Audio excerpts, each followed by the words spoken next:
Bon dia a tothom. Benvinguts aquí a la sala d'actes de l'Institut d'Estudis Vallencs a la 12a trobada de centres d'estudis del Camp de Tarragona, la Conca de Barberà i el Priorat. Dir-vos que, com a president de l'Institut, em fa molta il·lusió que després de molts anys puguem organitzar aquesta trobada aquí a Valls, i més amb un tema que ens afecta de ple, com és el tema dels centres històrics. Només, com deia, donar la benvinguda, recordar-vos que si algú té ganes de quedar-se al dinar i no s'ha apuntat, es pot apuntar, que encara tenim places lliures. I bé, passo la paraula a la Carme.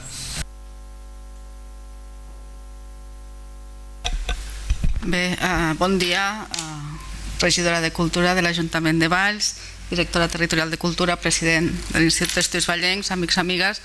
Doncs la veritat és que ens fa molt de goig ser avui aquí a l'Institut d'Estudis Vallencs per celebrar aquesta trobada que, com sabeu, s'ha convertit ja en una fita anual que ens permet anar recorrent el territori, aquests 3 territoris que marquem en el títol de la trobada, i que també cada any adaptem una miqueta l'interès i necessitats de l'entitat que ens acull. En aquest cas, el tema del nucli antic era un tema que havia anat sortint, de fet, en aquesta trobada quan comencem a gestionar-la, que normalment és cap al mes de febrer, fem una trobada amb totes les entitats, a la Biblioteca Pública de Tarragona, que també ens ajuda en l'organització d'aquesta trobada, i allà plantegem possibles temes de debat, els temes que seran centrals per a després treballar en el marc de la trobada. I aquest havia sortit en alguna ocasió, però sí que és veritat que quan vam plantejar el fet de poder-ho celebrar aquí a Valls, va agafar més força la importància de tractar aquest tema, que és un tema que afecta molts municipis, com què fem amb el nucli antic. És una oportunitat, és un repte, com l'estem treballant des de les entitats, com es pot ajudar a que el nucli antic també des del punt de vista patrimonial es revitalitzi, i per tant ens sembla que poder debatre durant un matí sobre aquest tema seria molt interessant, no només per les entitats que emmarca la trobada, sinó a nivell genèric, com una reflexió que nosaltres ens emportem també i que posarem en comú en altres territoris, perquè és un tema que afecta o que ocupa a molts més altres centres d'estudis més enllà dels que avui estem aquí. Per part nostra res més. Moltíssimes gràcies sobretot als ponents, a la gent que des dels diferents centres també fa les aportacions a la taula que tindrem posteriorment, i animar-vos a continuar amb aquestes trobades, perquè realment s'han convertit en un punt de trobada, com el nom indica, però també un punt de reflexió respecte a temes que són d'interès per al conjunt de les entitats, i per tant que puguem continuar durant molts anys més. I ja deixo anar que ens cal una seu per la trobada de l'any que ve, per tant, si algú té interès d'acollir-la, doncs al llarg del matí podem anar parlant. Moltes gràcies.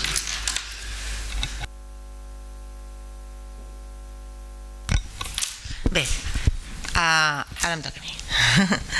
Bon dia a tots i a totes, president, regidores, exactament, directora, que això dels càrrecs sempre és un problema, i amics i amigues, els ponents. Bé, és fantàstic poder realitzar aquesta jornada, com dèiem abans, aquí a l'Institut d'Estudis Vallencs, precisament amb el tema que s'ha escollit enguany per aquesta jornada de la patrimonialització dels nuclis antics. Molt maca, la crida és una oportunitat, i al llarg del matí s'anirà responent a aquesta pregunta. Clar,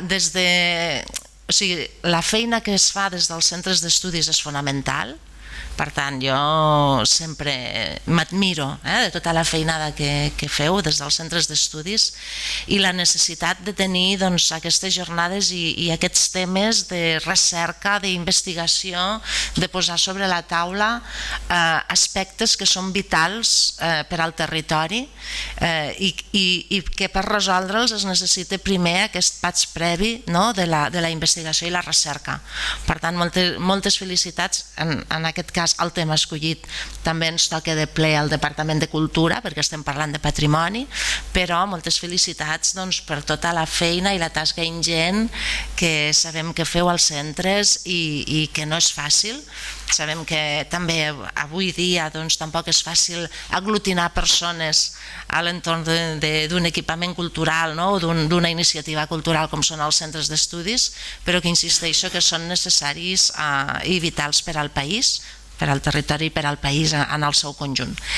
I per la part de patrimoni, doncs clar, què millor que ens arribi un tema com aquest, per tot el que des del Departament de Cultura treballem en la preservació del patrimoni, dels monuments, d'aquests nuclis antics, de la valorització de tots aquests espais i perquè formen part de la nostra història, del nostre passat i han de conviure evidentment amb l'actualitat i amb el futur. Per tant, molt bona jornada. Esperem les conclusions i veure de quina manera la jornada d'avui també ens ajuda al Departament de Cultura a poder valorar i interpretar les realitats que són diverses i que en el territori de vegades són molt complexes. Per tant, felicitats a tots plegats i bona jornada.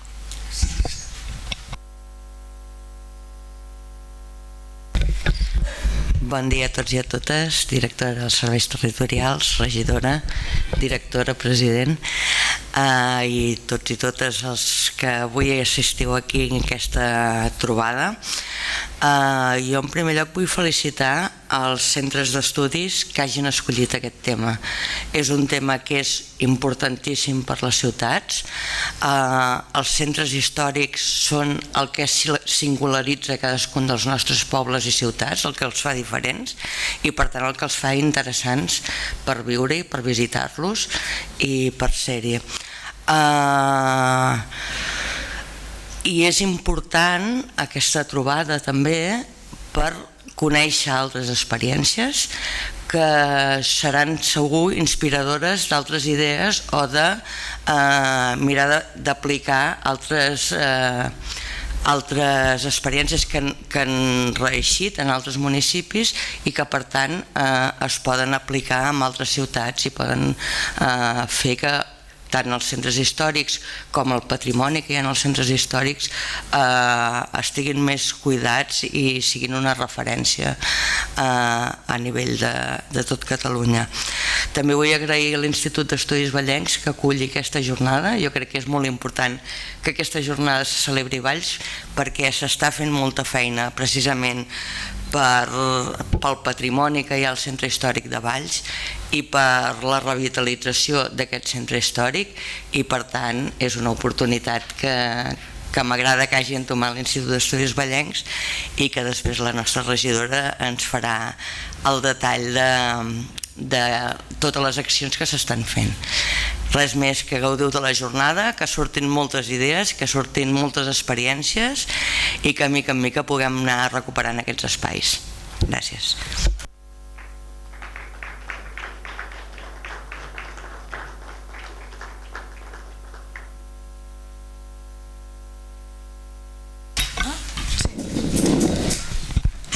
Doncs començarem ja amb la primera ponència, que ens la farà la Júlia Moncosí. Ella és antropòloga i gestora de patrimoni cultural i ella ens farà una reflexió general sobre el tema que tractem.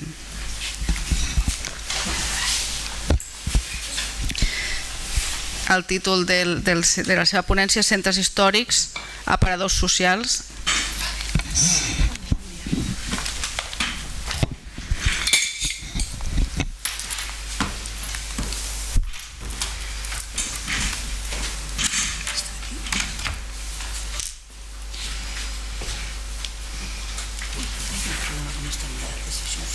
Sempre surt, però...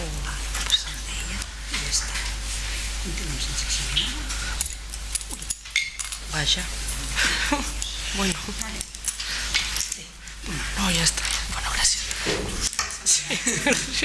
Quin és?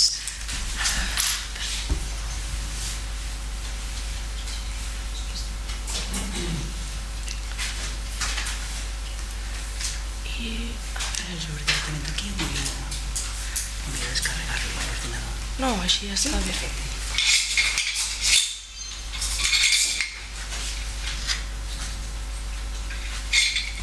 Com era allò de la pantalla completa?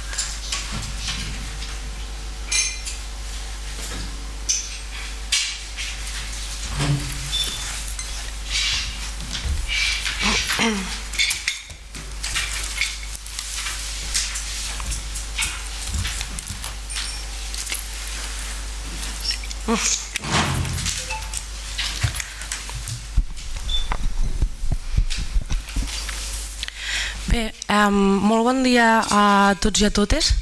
Moltes gràcies per l'organització d'aquesta jornada al voltant de com patrimonialitzem o com treballem dins els centres històrics.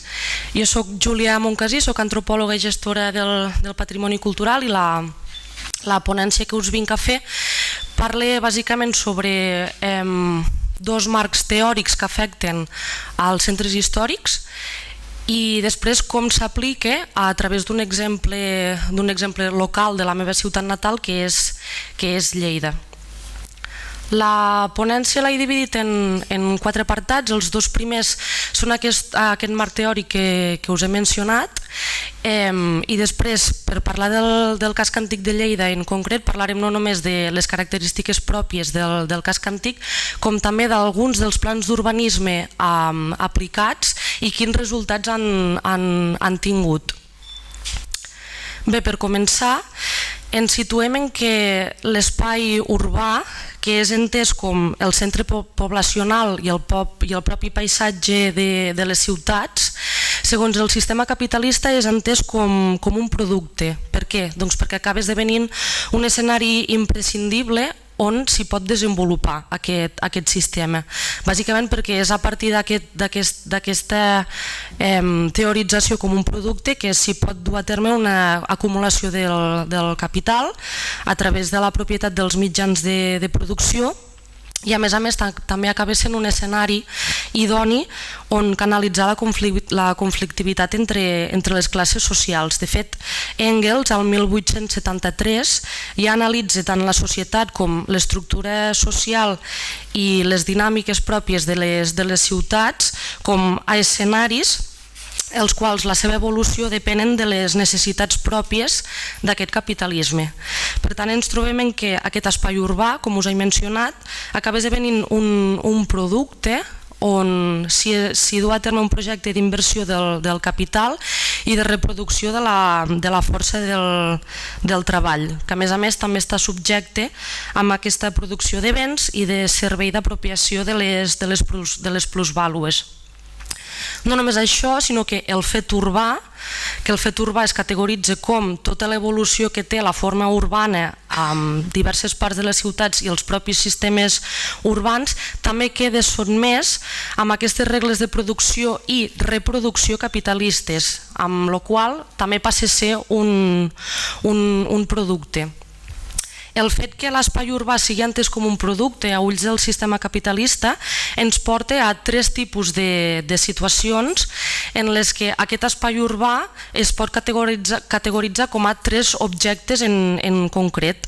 D'una banda es pot entendre l'espai urbà com un suport de la producció i la circulació a través d'inversions en el sòl industrial, telecomunicacions, etc., que el que busca és augmentar el seu capital fix i per tant augmentar la producció. Un altre objecte seria l'espai urbà com un mitjà de consum col·lectiu en el qual fa incís únic i exclusivament en la reproducció de la força del treball i finalment l'espai urbà com un consum individual. A més, ja us situo aquí també el punt número 4, l'espai urbà s'ordena, s'ha d'ordenar d'alguna manera a través precisament de polítiques d'urbanisme que també queden lligades amb aquestes necessitats del sistema capitalista, ja que s'han de desenvolupar en un espai que el propi sistema entén com un producte. Per tant, acabaran afectant a les decisions de les diferents administracions que vulguin dur a terme una política d'urbanisme en aquest centre històric en concret, però a més també tindran afectacions sobre les estratègies dels agents socials que fan vida en aquests centres històrics en els quals hi volem dur a terme un canvi a nivell d'urbanisme. Com se lliguen els processos de patrimonialització en la trama urbana, en el fet urbà i sobretot en aquesta entesa d'aquests dos escenaris com un producte? Doncs bàsicament perquè els processos de patrimonialització, tal com assenyala Llorenç Prats, són activacions que ell les categoritza com a pool patrimonial, que no deixen de ser com identificar valors en un patrimoni en concret que s'ha de salvaguardar, i aquests valors normalment van lligats a qüestions que s'escapen del control humà, ja sigui l'autenticitat, un valor històric únic, un valor referent a la identitat, etc. Per tant, totes aquestes activacions, aquest pool patrimonial, diuen que ve un escenari o un paisatge, una persona o un objecte s'ha de categoritzar com a patrimoni i per tant s'ha de salvaguardar. Què passa? Que aquestes activacions no són neutres i el patrimoni en conseqüència tampoc és neutral, és a dir, totes les activacions que es fan i totes les decisions que es prenen a l'hora de voler salvaguardar o no salvaguardar un patrimoni sempre respondran a voluntats polítiques, no polítiques enteses en el sentit administratiu, de quines decisions vulgui prendre un ajuntament o un consistori, però sí en quins valors predominen respecte a uns altres i sobretot qui decideix aquests valors pels quals un patrimoni en concret acaba sent excepcional per haver de ser salvaguardat.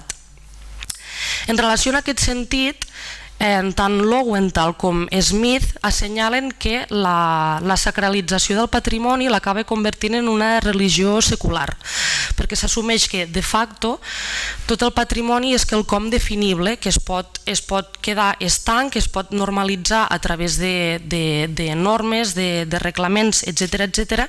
i per tant sempre s'ha de salvaguardar. Què passa? Que aquí ens trobem en una dicotomia, sobretot assenyalades en els patrimonis dissonants, sobretot els que fan referència en conflictes bèl·lics, per exemple, o aquells patrimonis que fan referència a un tipus d'identitat amb la que la majoria de la població, per exemple, no s'hi sent d'acord. El problema d'aquesta sacralització del patrimoni és que no reconeix el dret al ciutadà o al conjunt de la societat a estar en contra d'aquest patrimoni i, per exemple, duri a terme atacs iconoclastes o que acabin esdevenint escenaris de reivindicació en el qual el patrimoni deixa de tindre com el valor únic o excepcional pel qual s'està salvaguardant i en passa a tenir un altre. Si relacionem el marc teòric que ho he assenyalat abans sobre l'espai urbà com a producte i aquests processos de patrimonialització entesos com a religió secular, ens trobem en la societat de l'espectacle. La societat de l'espectacle és un concepte que encunya Guy Debord, en el qual assenyala que la majoria de processos de reformes urbanes en llocs conflictius dins de la teoria, diguéssim, dins de la teorització com a conflictius o com a marginals, per exemple, normalment responen a processos d'envelliment o d'estetització. Què significa això? Doncs que bàsicament s'acaben creant escenaris idíl·lics on veïns que no són locals del barri en concret s'hi troben un paisatge, diguéssim, perfecte, on no hi ha cap tipus de problemes socials o on s'han eliminat qualsevol tipus d'elements que puguin embrutar o puguin fer un soroll disruptiu segons aquests valors d'excepcionalitat que se li atorguen